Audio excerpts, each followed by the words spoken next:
Welcome to The Real Female Entrepreneurs. The Numbers Whisperer proves that spreadsheets can actually be sexy. She helps entrepreneurs crack the code of their business finances so they can make smarter decisions, boost profits, and stop side eyeing their accountant's report like it's another language. I get that. I think I do that. She believes knowing your numbers isn't optional. It's the secret sauce to running a thriving business. Want to know if your prices make sense? She's your gal. Wonder if you can swing that shiny new investment? Again, she's your go to gal. Every month, when those financial reports hit your inbox, our guest mission is to help you not just glance at your revenue and expenses, but actually understand them and use them to level up your profit game. Her approach, always tailored, always empowering, and always about turning those math moments into a confident CEO decision that you're going to make with her. With her magic numbers, they don't just add up, they work for you with profit, power, and plenty of sparkle. Make some noise for Kaja Solinc. Welcome, Kaja. Hi, Angel. Thank you so much for all these nice words for this introduction. I'm very happy to be here today. How are you?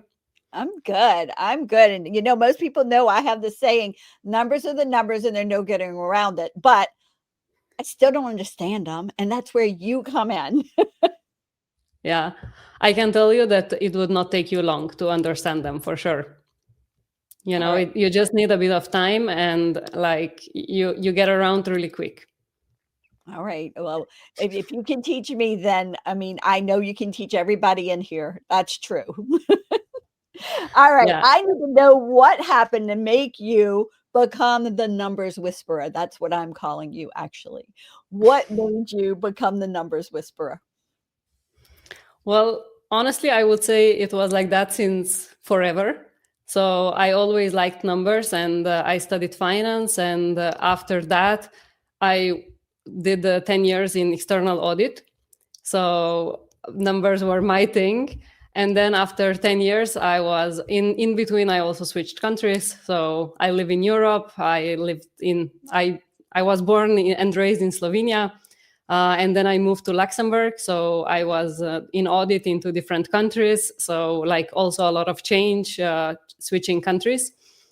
And then at some point, I decided that, like, I don't really have a plan of what's coming next, but like, I was done. I was done with my corporate career.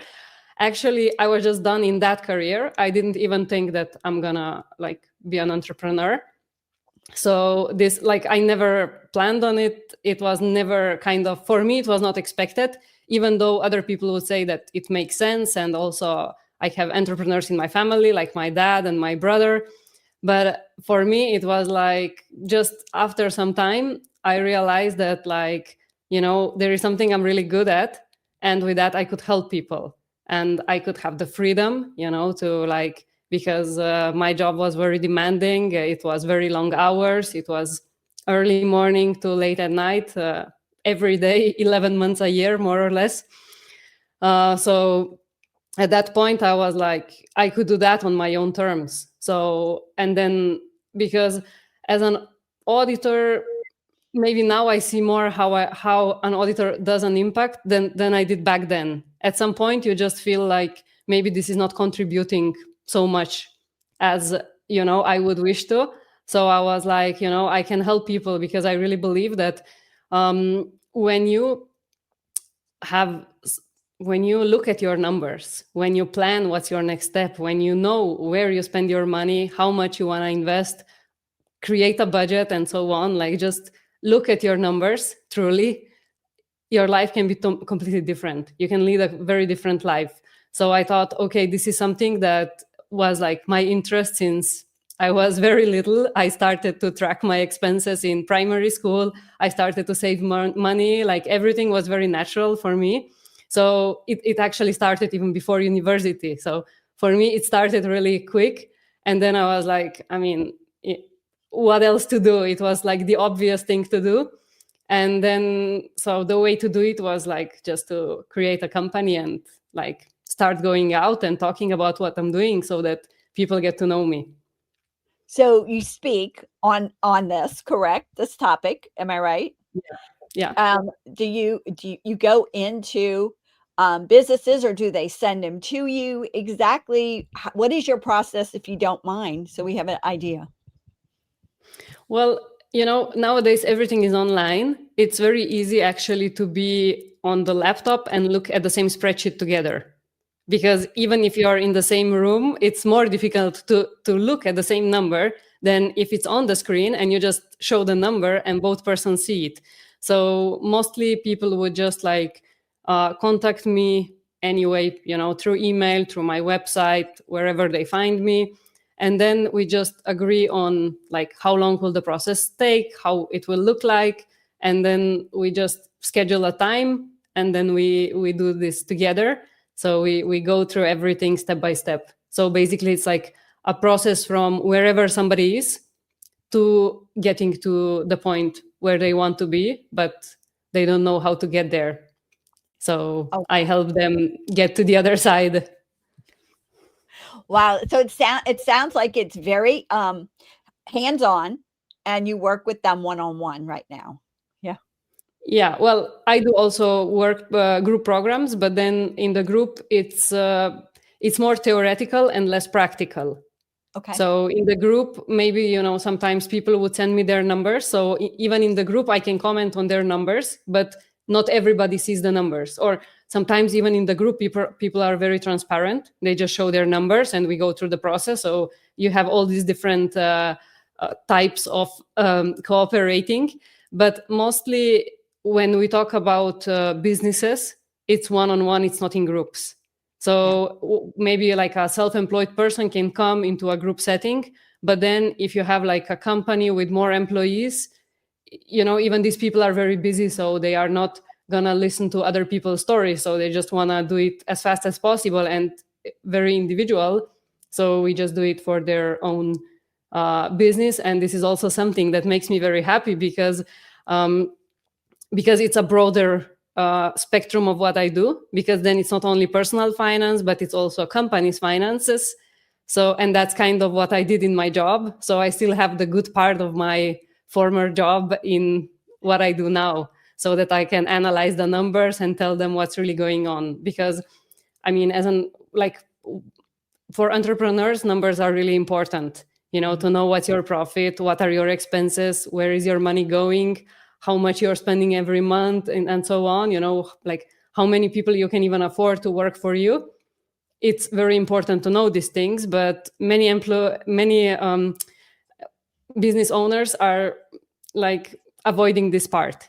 If numbers are not the thing that you really like, you're like, oh no, I'm in the business, I don't have time for the finances. So finances are just something that is like passing me by, and then saying maybe, yeah, but like I make so much money, but like nothing is left at the end of the month. I hear this so many times, and then when people are really fed up, then they will contact me and say, okay, I need to figure this out. Even with taxes, even with taxes, it's the same. Like sometimes they pay and they don't know why they are paying so much, or sometimes you are paying something during the year, but then at the end of the year, you get like a big amount to pay, and then people are like, okay, this was not expected. So these are all the things that we need to plan ahead to understand what are our taxes and to put that money aside.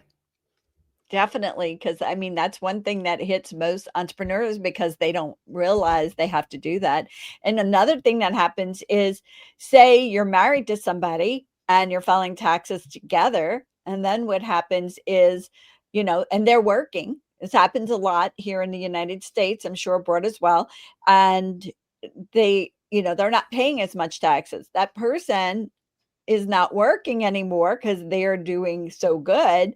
And then what happens? They get hit like there's no tomorrow. They don't even understand it's coming at them left and right because of how much they have to pay in taxes. Yeah, totally. I mean, like these things happen all the time. All right. So I'm impressed that you knew what you wanted to be when you were a child. I think that's so impressive. But what would you go back and tell your 18-year-old self? Well, I think probably that like so many things happen in our lives that like you don't really, you can't expect, you can't imagine how many even like unpleasant things will happen to you over the years. At 18, I think you have no idea what is awaiting. And I think I would just say to enjoy the ride, not to worry, because at the end, I think everything turns out well. I mean, this is how I see things now. But I mean, it's a bumpy road. And I mean, I know that there will be more bumps going forward as well. But it's just like at the end, like maybe just, yeah, not to worry so much, to enjoy the good parts. I love that. Enjoy the good parts. That's true. All right. Talking about good parts in business, what is something that you did to actually grow your business that maybe you didn't think was going to work, but it did? I think mostly just, since starting out, appearing on different podcasts and in different magazines and just being out there. So the part that maybe I don't like so much, because I mostly like to, be with my clients on Zoom and do the work. But then there are all these other things you have to do. So these are the things that like bring you visibility and bring you clients, because you need to tell people what you're doing if you want people to hire you. So I think this was the thing that really like helped me grow my audience and get like new clients and scale my business. Yeah. Collaborate with other people, other people's people, and, newsletters, podcasts, magazines, you name it, to get your name out there. That's the key. And that's what we're doing here. And oh my God. And you just can tell you love what you do so much. Even though you don't like doing this, you still are really good at it. Yeah, this is really something I don't like doing so much, but yeah, it's the part of it. And when you talk about collaborations, what I saw is that like it's really important to like be in touch with other entrepreneurs, help each other, and like grow each other's businesses. Like it's so easy, if you do events together, like you all come out more powerful. So I think this is like a really important part of it as well. And Very also be surrounded by people who think the same way as you do, because as entrepreneurs we kind of think differently. So you need to be surrounded with people who are like-minded. Yep. Yeah. Because we think the same, but we think differently. You got that right. And you know that with numbers too. Yeah, for sure. So I'm going to ask this question of you, and I want it from a numbers perspective, if you don't mind. And then also you can take it from another perspective, just generically. What's a myth that you wish most entrepreneurs would kick to the curb? Well, in terms of money, I would say that you need a lot of money to start. I don't think this is not necessarily true. It is true that you might need some cash to start, especially like maybe in terms of I think for me the big part of allowing myself to make this step was like just to build a cushion before, to save and invest the money. So to know that even if I'm not having clients when I was starting out, I could still not rely on other people. I can still pay my own bills. So I don't need my partner to support me even when I start something something new for me. But so I would suggest this mostly to people, because otherwise money and finances can be like a big stressor in our lives. So if you are really stressed to make money, I think then probably it will not impact the business well. So I would suggest that, but it's not like thinking that for any business you would need a lot of money to start. And then I would say also that you need like so this one is not related to money, but I would say that that you need a groundbreaking idea to succeed. So that like you need to have something really big and something really new that you can make it as an entrepreneur, because we can see that like so many times there are like very simple things that are widely successful, or you see people who are saying things that others were already teaching before. Like today it's hard that you discover something like groundbreaking, but you can still succeed. So thinking that your idea is not good enough is for me just like a pity. So that I would think. Or maybe also that somebody would say, yeah, entrepreneurship is not for you. Maybe it's for somebody, but it's not for you, or it's not for me. So when like if people want to go on their own path, I really think that it's so worth to try out. I always was like, I think I started mostly because I felt that the what if would be that if I just went and got another job and just pursued another career, the what if of not trying that would stay with me forever. So I thought, like I have to go and try, because otherwise I'll always regret not trying, and not having the courage to do it. Yeah. So I guess it takes some courage. Yeah. So I love what you said about somebody else doing something that they want to do. All it takes is a flip of a switch of one thing to make it different. Don't you find? Yeah, absolutely. But also, I think at the end is also maybe there can be 2-3 people who are doing very similar things, but you can work with one and not with the other. So, maybe like finances are like a very personal thing. So basically I know a lot about my clients. I hear their life story. So, I can hear like that they got divorced and they had some health issues or a lot of things along the way. So you share very intimate things. So somehow you need to connect with the person to whom you share your financial situation. You need to have some trust in the person. So this is, but probably it's like that in many different, like some kind of, coaching businesses and things like that. Yep. So I don't think there's any competition, Well, I don't think there is either, because we're all unique and we have a way of flipping a switch to make it a little different. So I think it's cool. All right. Yeah, I agree. So I know you've seen this with entrepreneurs. They're in the middle of a mess. Oh my God. And they're just ready to throw in the towel. Okay. They're ready to give up. What do you suggest? Well, I think first of all, I think everyone should trust themselves. So maybe sometimes, giving up is also the right solution. Like it's not always that you need to go through everything. So I think mostly, I have a friend who is saying, choose your heart. So doing some things in business is hard, and doing some things being in a corporate world is hard. Like for me, showing up and speaking, it's the hard part. And, sometimes I would think, like maybe it would be easier if I just had a career, had a job, and, would not need to do all these events. But like at the end of the day, I mean, this is what fulfills me. So there comes the part that is maybe hard, but everybody needs to choose their heart. But I think at the end is like, I'm not the person who would say, yeah, just go through, if it doesn't work, just continue and, just go no matter what. Yep. I love it.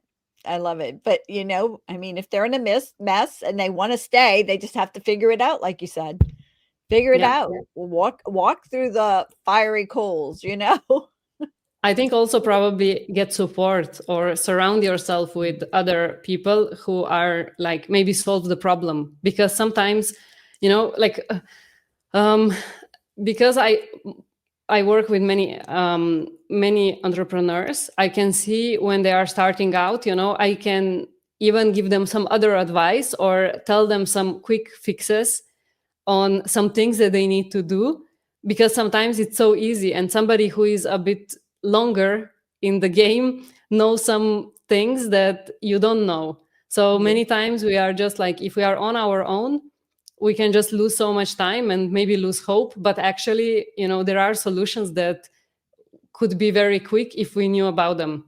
So probably also to have open eyes and just to find a circle of others. Like what I feel is very important to me is like having other entrepreneurs around me, and just when I have something that I need support on, I always find a solution in a way, like somebody will tell me something, I will get a hint, and maybe 3 hints after there will be the there will be the thing that I was looking for, the answer that I was looking for. Yep. All right, let's talk about eye-opening, okay?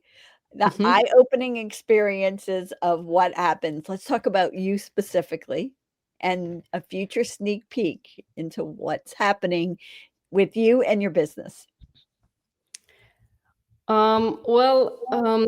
So I think the most eye-opening thing for me was really that collaborating with others when you don't know, where to turn to really ask somebody else, and then somebody will give you an answer. You will get some kind of support, and that will help you to make 1 or 2 steps forward, and then from there you can like continue, and it can get easier. And then what's next is so I actually started writing a book. So I want to publish a book, and then so it will be in Slovenian and in English. So I still want to keep I still want to keep my home market country. And then so I'm always creating new programs. So now I'm like in the process of creating new programs, so that because just to have like some kind of support that I can just tell my clients, okay, this is where you can find like answers to their specific problems, to their specific questions, and I don't need to repeat everything all over again. So I want to have like a mix of on-demand programs and one-on-one coaching. So I'm doing this. I'm in this process right now. That is fabulous. Yeah, people will love that. The on demand, they will love that one. That'd be great because they'll get to understand the numbers, and they'll get to understand you before they actually get you one-on-one sometimes. Yeah, I love that. I love that. It's building that relationship. All right, let's get a little bit fun here. What about a favorite song or songs? Well, I have like I listen to kind of like more I would say music that would the music that you put on when you want to concentrate and things are like that. So I really like the song of Alexia Chulun, and it's called "The Power Is Here Now." So this I feel is like a very powerful song for me. So I really like that one. I love that. I can't wait to hear it. That's going to be amazing. All right. What about a favorite book or books? Well, I love to read books, and so my favorite book is obviously from the finance side. So it's a book of Morgan Housel, The Psychology of Money, because I believe that the psychological part is very important when you look at the finances, because like we have so many, like there are so many different aspects to it that we like very quickly forget about it. So, and kind of not many people spoke about it before.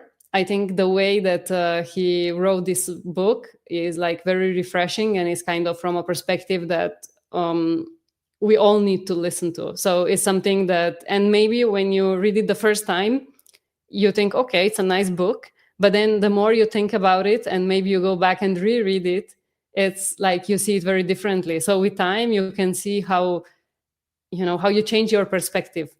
Because for me here is like, yeah, numbers are very, like numbers are kind of facts. But then behind you have so many different things, because like you have all these feelings that maybe you feel like you're a failure because you are not where you were expecting to be, or you don't have that much money saved and invested as you would expect it to have, and things like that. So behind that, there can be a lot of shame and blame. And like talking about the psychology, I think is like a very, very important part of managing money. So the name of it is The Psychology of Money. And who's it by? Yeah, it's Morgan Housel. Morgan Housel. Okay. Wrote it, yeah. Yeah. It's actually like a very, very successful book. So it's like one of the, I think it's a very, very successful book. It's probably a bestseller. Yeah. Yeah. It's a must read though. I get it. And you'll go get the book. Okay. Next. All right. Give me a quote Totally. if you don't mind. Well, it's again a quote from like a guy that is like a finance guy. So it's like it's a quote from Warren Buffett, who is like one of the best investors of all time. And he said that success in life is when the number of people you want to have love you actually love you. Oh, really good. Yeah. That's really deep. Wow. Yeah, I think, coming from somebody who has such a success and such diligence, so he is so dedicated to his work. He kind of retired now at 93. So He's still investing.